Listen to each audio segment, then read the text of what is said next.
Awit saking berkah pangestu paduka Koko Prabu sowan kula nggih kanthi karaharjan bekti kula katur Koko Prabu. Yo. Pangabektimu tak tampa.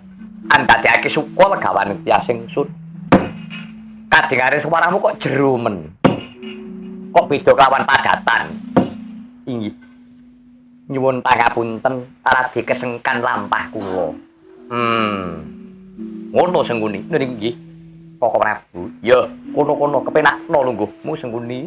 Nggih, ngestaken dawuh paduka Kanjeng Koko Prabu. Kajaba saka iku nggih. Duryudana.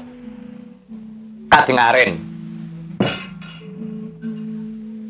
Iki ana jroning swasana kang gawat.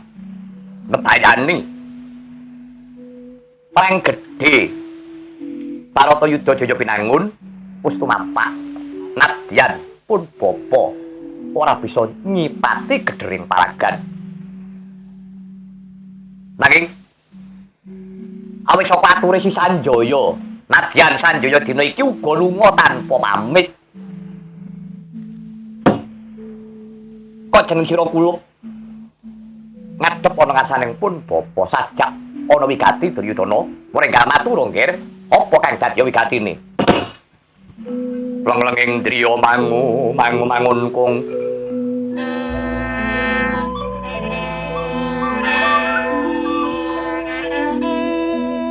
kanduan rimang lirena tanpa kanen